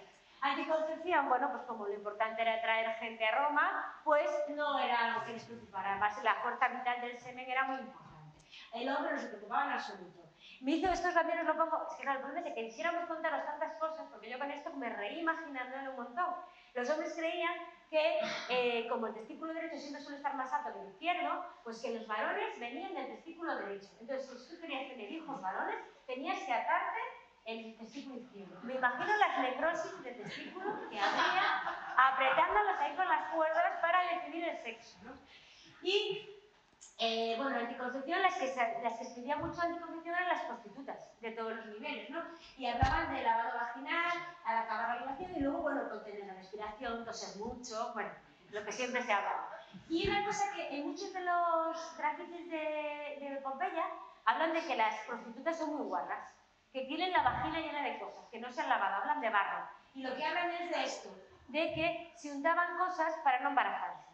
Se untaban los genitales con aceite rancio, con miel, con resina de cedro, bueno, de todo. Montaban ahí un tipo hostia que, bueno, tendrían que lavarse, ¿no? Pero que esos escritos de las paredes, aunque no es que fueran sucias, es que lo utilizaban como anticoncepción. Luego utilizaban pesarios y diafragmas impregnados, y bueno, Plinio el Viejo se viene muy arriba y me pone unas cosas tan asquerosas, excrementos de ratón, beber excrementos de paloma, eso sí, para mejorar el sexo, frotar los costados de la mujer con sangre de toro negro bravo, ¿eh? Y bueno, esto me hizo mucha gracia de Lucrecio, que decía que las mujeres debíamos de mover las caderas, las prostitutas, para dar placer al hombre, y que al mover las caderas recolocábamos el semen y no nos preñábamos, ¿eh? Una cosa que sí que vimos que este médico, Sorano de Éfeso, habla de una receta de la píldora, ¿vale? Y dando recetas posibles. En las dos aparece esta planta, el silfio. El silfio fue una planta que había muchísimo en aquella época en Roma. Ahora está extinta, no existe. Debió ser tanto uso, porque aparte de como anticonceptivo, valía también un poco como Viagra. Valía para muchas cosas. Y de hecho la tenían en monedas. Esta es el silfio. Entonces, se ha cogido este profesor Riddle hizo una prueba con una planta prima de esta y vio que realmente, utilizando cobayas, sí que conseguía un efecto anticonceptivo brutal. O sea, que sí que debían de existir. ¿Qué ocurría? Que el silfio era caro y entonces solo podían usar pues, mujeres para evitar los adulterios, los productos de los adulterios, o meretrices, ¿no? El aborto no había ningún problema porque los niños se mataban con toda la tranquilidad del mundo, no existía. El único problema que podían tener eran los médicos, que si la mujer moría, el padre te podía acusar de haber matado a su hija y entonces tenía ese problema. Y ya, para acabar, quizá lo más espectacular, ¿no? Lo que nosotros tenemos siempre en la cabeza de ver las películas y las series, eran los bunga bunga de los emperadores, las orgías, ¿no? Que llama el bunga bunga, que es de la política de Berlusconi, ¿no? Era el que habla de los bunga bunga en esa isla que tenía con Gaddafi, ¿no? Bueno, lo que hay es el imaginario de las orgías, que en las orgías ellos los llamaban así, simplemente ataques como entrecruzamiento. Bueno, y Estefanía, lo que hemos leído, no digo que no hubiera orgías, también, no sé qué pensáis, pero aquí en Lugo también hay orgías, Siempre ha habido. Pero quiero decir que en Roma seguro que hubo orgías, pero no eran las prácticas sexuales más populares. ¿Por qué? Volvemos otra vez a deciros, el sexo es poder y el sexo es una jerarquía. Y yo soy un varón que tengo pene y penetro, pero si me penetran, ojo, eso no está bien. No lo veo como una cosa. Entonces, en una orgía que se pierden un poco los conceptos y el control, el alcohol. Y eso no sería una práctica sexual, por lo menos de entrada, muy, muy popular. Yo creo que es algo más que nos viene de después del cristianismo y de todo lo que se ha demonizado, ¿no? A esta época imperial y los excesos que se ponían en el sexo. Suetonio, que parece que fue un cronista de Adriano, habló de los emperadores previos, ¿no? Y de todos los emperadores ponen pues, unas cosas, pues, a ojos de ahora, pues, verdaderos transgresores y perversos sexuales. ¿Qué hay de verdad en eso y qué hay de crítica a los anteriores emperadores para decir que tu Adriano, que es el que estás haciendo las crónicas, es una excelente persona? Pues no lo sé, pero bueno, nosotros lo contamos. Pero, como dijo Estefanía al principio, hay varias referencias, pero no se sabe a ciencia cierta lo que pasaba y lo que no pasaba. Claro, nadie estuvo allí. Nadie estuvo allí, nadie lo vio y entonces solo vemos los escritos que escribe otra gente sobre ello y que puede ser utilizado como crítica. Y lo dice mucha gente, que era una forma de decir los emperadores, que son los que tienen que ser más correctos, que se tienen que portar mejor, mirad cómo se portan. Son lo peor de lo peor, que están acabando con Roma, ¿no? De Julio César ya habló Estefanía. Octavio Augusto estuvo casado muchísimo tiempo con Livia Drusa y parece ser que fue un matrimonio que ella tenía también bastante poder y que era una matrona perfecta, ¿no? Pues no, a Octavio Augusto le gustaba desvirgar jóvenes y cuanto más jóvenes, mejor. Y parece que se las traía a su mujer. Traía a su mujer. Tiberio y su villa de Capri, que era, pues eso era algo... a donde se llevó el libro de la poetisa, para ver, voy a probar... Y que tenía orgías acuáticas que hablaban sí, de sus pececillos, que eran sus amantes, que eran niños, realmente. Calígula, quizá lo que más ha trascendido el incesto con sus hermanas, aparte de otras lindezas, ¿no? Nerón, que entre otras cosas, pues, violó a una virgen vestal, con lo que era, ya os explicaba, ¿no? De lo que tenía de sacrílego todo eso, que podía enervar a los dioses y hacer un castigo divino. De Nerón también decían que le gustaba vestirse de animal, que se colgaban las pieles y que a varios invitados les ataba en postes y les pegaba y les... Los genitales, les podía los genitales. Bueno, cosas como muy espectaculares. También de alguna mujer se habló, de menos, y quizá Teodora se conoce menos, ¿no? La esposa de Justiniano, que era lo que podemos conocer ahora como una actriz porno, ¿no? Porque tenía espectáculos eróticos. ¿Os acordáis del cisne este que había violado a Leda? Pues un espectáculo suyo era quedarse con una tanga pequeña, echarse pues trigo ahí en los genitales, en su vulva, y entonces eso, pues parece ser que a este hombre le ponía el loco y se casó con ella. Se casó con ella. Bueno, de la política hoy en día hay actrices y actores... no vamos a hablar nada. Mesalina sí que es la más espectacular, yo creo, de todas las mujeres y ha trascendido como que tendría un gran apetito sexual. Mesalina lo que pasa es que tuvo bastante poder en su matrimonio con Claudio. Y igual viene ahí esa crítica, ¿no? Que la criticaran. Mesalina parece ser que salía, o decían que salía de noche, se disfrazaba de prostituta y ejercía en los burdeles como una auténtica prostituta y competía con ellos, ¿no? El que se lleva la palma de todas estas excentricidades es un emperador que fue un adolescente que llegó al poder a los 16 años, que estuvo 4 años hasta que lo asesinaron, y que decían, venía de Siria y decían que era afeminado, que incluso que había pedido a sus médicos que le hicieran una vagina, que es de los primeros reseñas que hablan de eso, ¿no? Quizá lo que oculta todo eso es que él venía de Siria, donde era muy común que los hombres en clases nobles vistieran ropajes caros, joyas, se adornaran con cosméticos, y igual por ahí venía. Pero de Heliogábalo es este magnífico cuadro espectacular, ¿no? que decía que en un banquete soltó en medio del banquete una cantidad de pétalos de rosa que incluso algún invitado murió asfixiado, ¿no? Y este es Heliogábalo. Bueno, la prostitución, no vamos a hablar mucho, es un tema, porque además es que pero la prostitución, recordar que las prostitutas no es la imagen que nos ha llegado de Hollywood de sedas, de riquezas, de tules, de comidas. No, la prostitución normalmente era ejercida por gente de bajo nivel económico o esclavos directamente, sometidos día y noche en antros, en cubículos húmedos, sin luz, sin ningún descanso, a las órdenes de su leno, de su proxeneta, y una vida totalmente infame. Aquí, aunque ponemos la foto de uno de esos cubículos, mirarlas en internet, porque se ven, realmente era muy pequeño y era... Esto es un grabado que idealiza a esas mujeres, pero no es así, ¿no? Parece ser que tenían que ser vestidas de colores sillones, o naranja, o pelucas de color azul en el pelo y en las togas, vestían todas como los hombres, y bueno, también había prostitutas, meretrices de altos vuelos, que también les había. La prostitución ojo que se tasó con impuestos y ahí por eso se conocen en muchas ocasiones cuántas prostitutas o cuántos... Había un listado en Roma de 32.000 prostitutas. Claro. Esta es una reconstrucción, se ha iluminado adecuadamente, no traduce lo sórdido que tiene que ser eso. Nosotros estuvimos hace muchos años en la casa del lugar de Pompeya y la verdad es que se te cae el erotismo un poco, la verdad.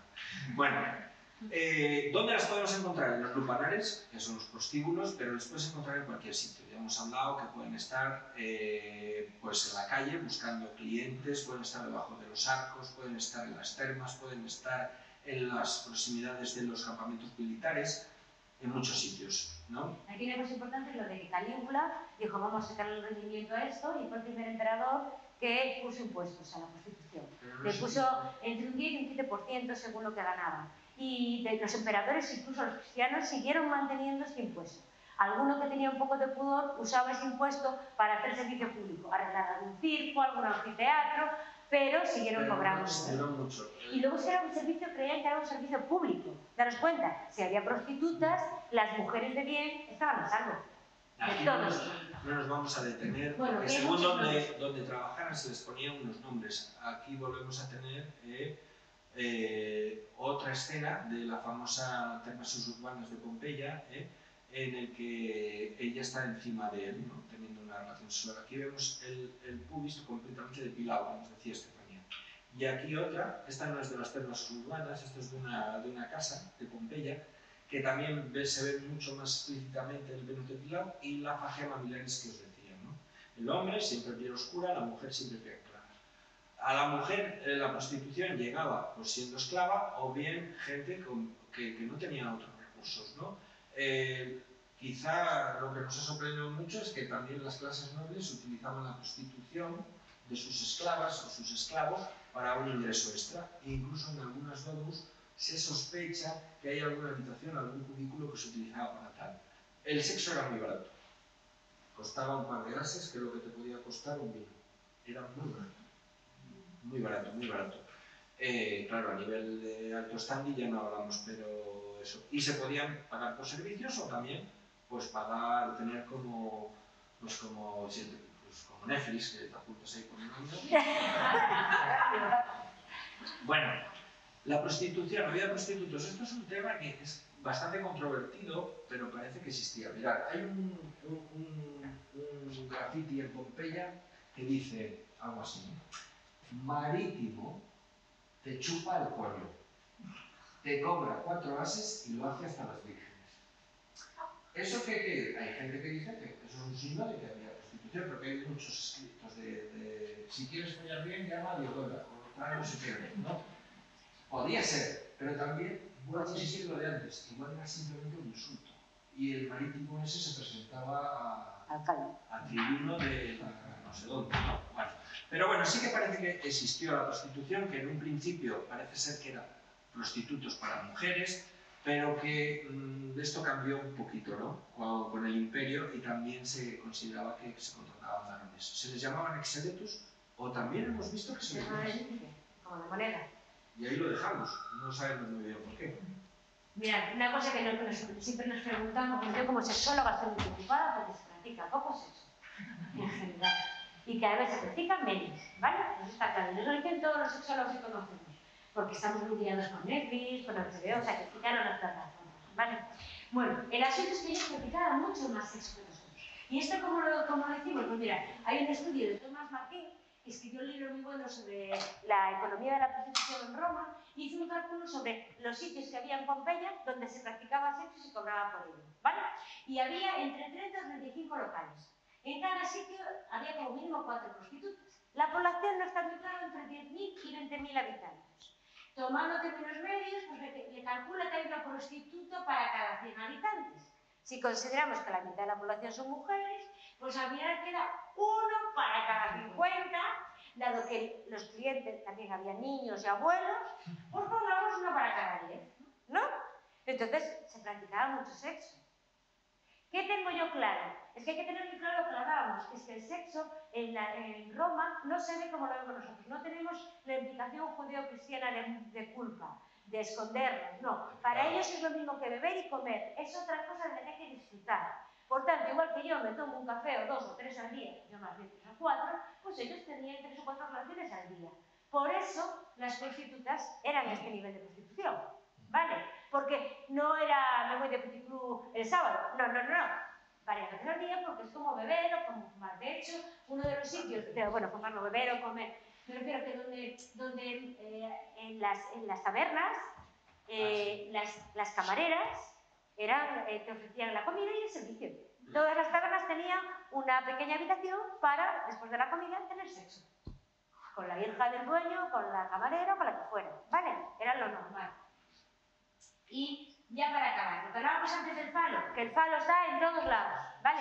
Pero pensamos que es que qué eróticos son todos estos. Bueno, primero partimos que no tienen culpa, que el sexo es algo genial, que eso te lo digo yo. Vamos a ver, el sexo es genial, una cosa que nos hace felices, que nos da satisfacción, que nos da salud y que no engorda, que nos da, vamos, sexo. Y yo lo tenía muy claro.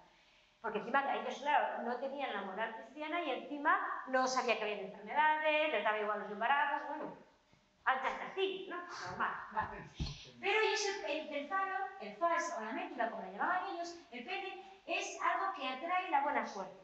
Entonces podemos encontrar falos por todos lados. Es decir, cuando vamos por Pompeya, no todos los falos indican el camino al lupanar, ¿no? Que pensaríamos, pues esto es que indica al lupanar por aquí. No. A veces había, pues en un cruce de camino peligroso, poníamos un falo, para que trajera buena suerte y allí no murieran tantos en el campo. Luego, a la entrada de todas las casas teníamos palos colgando para atraer la buena suerte, para ahuyentar los espíritus malignos. Luego lo llevaban como talismanes, los niños y las mujeres colgando, que hay muchísimos. Y los legionarios solían llevar una manusita, que por un lado tenían un falo y por otro lado tenían una mano así, que era como si fuera el símbolo de la penetración, ¿no? La decoración erótica, lo que hablábamos, tú llegabas a cenar a casa de una familia que te invitaba a un patricio, oías el tintinar del falo y luego lo primero que encontrabas en el jardín era el priapo, ¿no? Y además aquí se lleva colgando, mira el tamaño del pene, del priapo, que aguanta una cesta de frutas y de monedas, o sea, no es cualquier cosa, ¿no? ¿Y por qué tenía priapo en el jardín? Porque era un protector de la casa y sobre todo de los jardines, de la producción de frutas y de la ganancia, ¿no? Este está en la casa de los Betti en Pompeya. Lo que hablábamos antes, según más ricos eran, tenían más frescos con escenas de desnudos en contexto bucólico. Estos de la Domus de Marcus Lucretius, estas tres son de la casa de la Domus de Tito del Tatio, y todo es una forma de ostentación de poder y de estatus. Y bueno, tú aparte llegabas, veías a Priapo, veías los tintinal y veías todo eso y luego te daban de comer y toda la vajilla estaba llena de escenas eróticas, ¿no? Claro, aquí estaríamos muy preocupados por el tema, allí era lo normal, ¿no? Entonces lo vemos en las lucernas, ¿no? Y lo vemos en la vajilla. Y lo vemos también en las copas, en los vasos, en todo, ¿no? El carpe diem, porque ellos veían normal la sexualidad, ¿vale? No tenían la idea que tenemos nosotros. Y eso lo tenemos claro cuando vemos cómo era una domus de un rico. Claro, realmente estaríamos entrando todos en el cuarto rojo de las sombras de Grey, ¿no? Que ya los veía ser. Entonces, es un concepto totalmente diferente. Y esta no lo había hecho por el otro día en una entrevista, me preguntaron por la masturbación, de cómo iba. Entonces, obviamente, la que estaba bien era la masturbación masculina, la femenina ni se lo plantea, una mujer la puede hacer a sí misma, no se puede controlar, por favor, ¿no? Esto no puede existir. Y lo que sí sabemos es que, por varios escritos de Marciano y Juvenal y las pinturas de las pintadas de Pompeya, es que se utilizaban para masturbarse los varones la mano izquierda, que le llamaban la mano sucia. Y ponía en la descripción de Pompeya: cuando las preocupaciones oprimen mi cuerpo, con mi mano izquierda me libero de los líquidos reprimidos. Hablaba mucho eso de, como los griegos, ¿no? De liberar los líquidos que nos ahogaban, ¿no? Y luego, en un epigrama de Parcial dice: oh Póntico, tú que no jodes nunca como amante tu querida mano izquierda. Es decir, que la mano izquierda debía ser la mano que utilizaba. Sí que se me ha cruzado algo para deciros y se me ha ido y era interesante. No sé por qué. Bueno, está claro que la masturbación existía, obviamente, y bueno, que no lo tenía muy claro porque perder semen era perder miembros de Roma, ¿no? pero sí que estaba claro que pasaba. Bueno, y ya para acabar...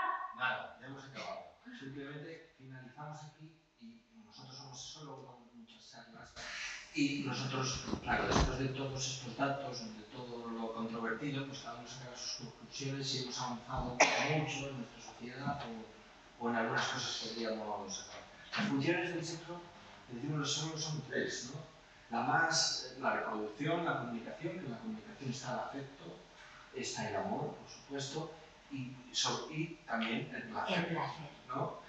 Todas esas son funciones del sexo, de la que más se habla de la reproducción, pero las otras dos son inherentes.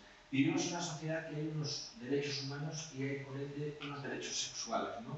La OMS define la salud sexual ya desde el año 2002, ¿no? Con un enfoque positivo, un enfoque integral, holístico, que es un respetuoso sobre la sexualidad y las relaciones, así que la posibilidad de tener experiencias sexuales placenteras y seguras y libres. Tengamos sexo en libertad y seamos respetuosos con las personas que tienen el sexo con respeto.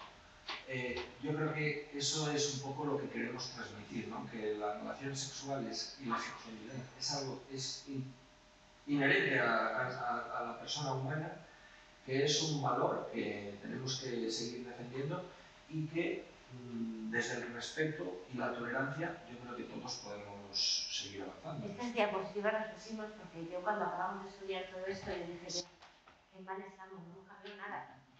Y él dice que no, que estamos mucho mejor.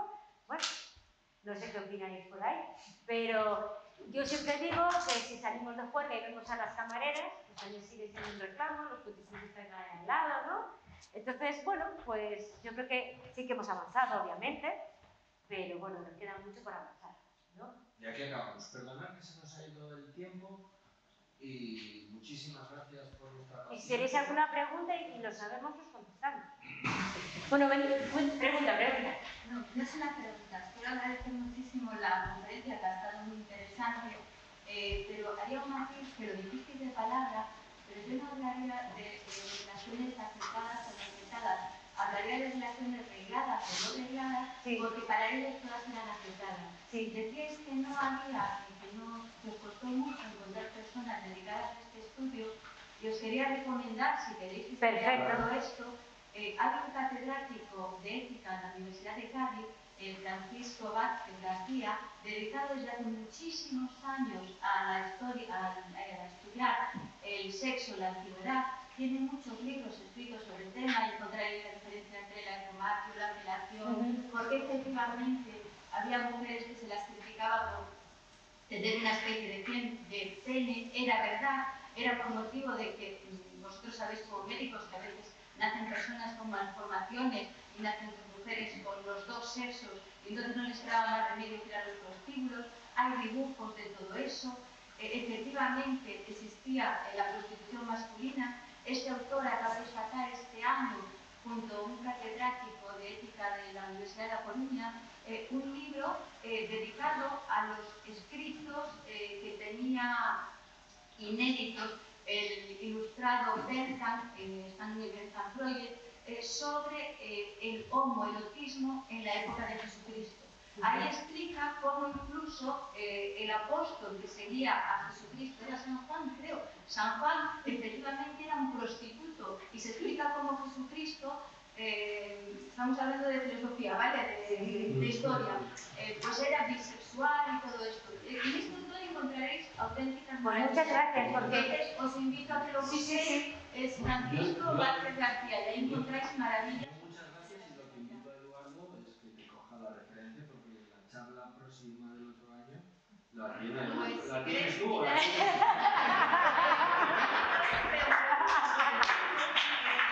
los autores es mi jefe, yo trabajo en el Museo de la Comunidad. Pues genial. Entonces acaban de sacar ese libro y la verdad tiene cosas fascinantes.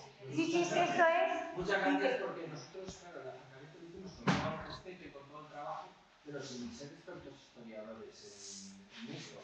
Somos sexólogos, pero no somos historiadores, entonces muchas gracias y Pues genial, pues lo buscaremos. Pues yo me equivoqué porque yo digo de tirar la charla el próximo año y no voy a tener que traer. Bueno, queremos hacer de entrega a nuestros ponentes de estas monedas que estaban ahí, es la que hemos lanzado exclusivamente para esta charla, porque llevamos muchísimos años para poder hacer esta charla con miedo al que dirá, qué pasará, nos surgirá, nos pegarán. Yo creo que ha sido